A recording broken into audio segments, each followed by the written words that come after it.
Ja, hier in Heerlen, bij deze winkel was er normaal fietsen verkopen. Verkopen ze nu ook vuurwerk. En zoals je ziet, het loopt niet echt storm. Het is nog even vrij rustig en de afhaalmomenten hebben we allemaal gesplitst in tijdsblokken. Dus mensen hebben een eigen tijdsblok wanneer ze het vuurwerk kunnen komen ophalen.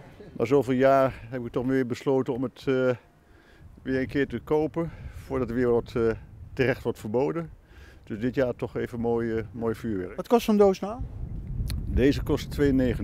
Maar ik heb 4 van deze dozen, dus ik kom 4. Je mag maximaal 25 kilo per persoon uitgeven. Dus daar moeten altijd mensen wel rekening mee houden dat als ze veel bestellen, dan hebben we ook op de bon staan, dat ze ook met meerdere personen moeten komen.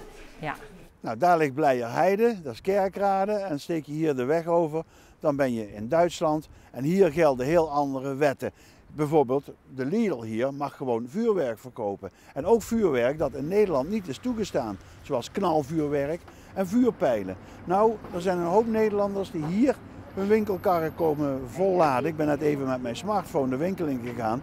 En dan zie je wat voor hoeveelheden hier weg worden gehaald. Ik heb natuurlijk ook aan mensen gevraagd of ze wel beseffen dat knalvuurwerk en vuurpijlen in Nederland, aan die kant van de grens, niet mogen.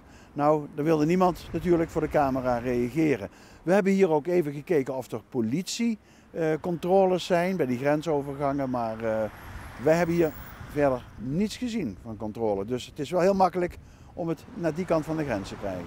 Knalvuurwerk mag helemaal niet meer. Sinds was het voor de corona net begon, mocht het meer. Dus ook de matten niet meer.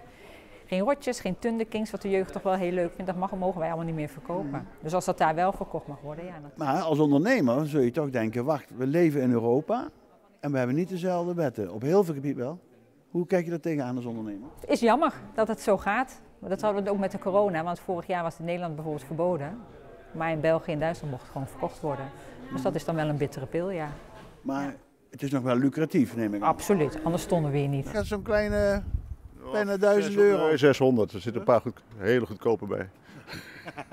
Okay.